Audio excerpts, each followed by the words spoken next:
Cawagup Bali nomor urut 2 Ketut Sudikerta disambut antusias masyarakat Desa Pejeng, Kecamatan Tampak Siring Gianyar dengan program yang dimiliki untuk membangun Bali ke depan. Pada simekrama tersebut juga disempurnakan dengan kehadiran pasangan calon Bupati Gianyar nomor urut 1 Kertemaha.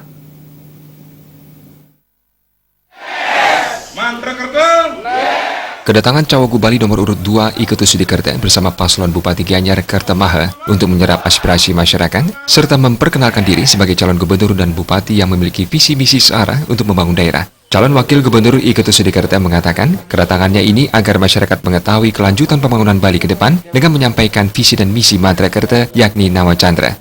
Dengan program prioritas dan 4 program pro rakyat. Pro rakyat yang dimaksud adalah program meringankan beban masyarakat tanpa biaya. Dengan respon masyarakat yang positif dan membulatkan tekad akan memenangkan Mantra Kerta, maka program yang akan direalisasikan adalah Ajak Bali, di mana budaya agama yang didukung pertanian agar dikemas sebaik-baiknya untuk melestarikan adat budaya dan memberikan ruang bagi komunitas kesenian yang ada. Sudikerta menambahkan Mantra Kerta dan Kertemaha akan memperhatikan desa pekeraman di Bali. Seperti provinsi akan meningkatkan dana untuk desa pekeraman dalam melaksanakan giatnya. Bahkan akan ditingkatkan sampai 500 juta rupiah. Menurut Sudikerta, hal itu tidak sulit karena komitmen yang dibangun.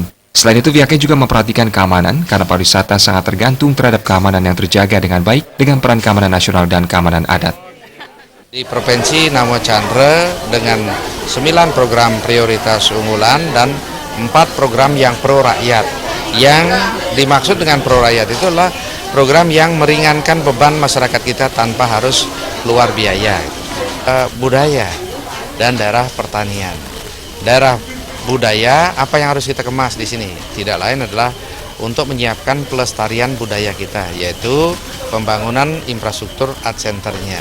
Dan yang kedua adalah perkuatan sarana-prasarana daripada komunitas-komunitas kesenian kita yang ada di sini melalui bantuan ya peralatan-peralatan kesenian itu sendiri. Tim pemenangan Mantra Kerta dan Kertemaha Kabupaten Gianyar, Made Dau Wijana mengatakan, paslon ini adalah paslon yang diciptakan dengan alam, sehingga jika mampu merebut posisi gubernur dan wakil gubernur bagi Mantra Kerta dan bupati dan wakil bupati Gianyar oleh Kertemaha, maka pembangunan yang terbaik akan terjadi dengan maksimal. Figur ini juga baik Mantra maupun Pak Sudikerta ini adalah 2 figur yang sudah cukup berpengalaman. Sebagai wali kota sangat berpengalaman. Kemudian Pak Sudikerta adalah figur yang sudah berpengalaman jadi wakil gubernur yang ikut andil dalam mensukseskan program Bali Mandara. Nah itu sehingga pasangan ini pasangan yang ideal yang akan mampu menghadapi tantangan Bali 5 tahun ke depan. Dan kemudian simbol 2 orang ini adalah simbol paket Kertemaha adalah simbol perubahan yang memang diekspektasi oleh rakyat Gianyar. Nah berdasarkan argumentasi itulah saya meyakini bahwa 2 paketnya akan mampu menang. Pada simekrama di Desa Pejeng Kelot, Kecamatan Tampak Siring ini dipusatkan di 2 banjar, yakni di Banjar Kelusu dan Banjar Petemon. Dua jari Mantra Kerta selalu di hati. Salam 2 jari Mantra Kerta. Jaya dan Indra Wijaya, Bali TV.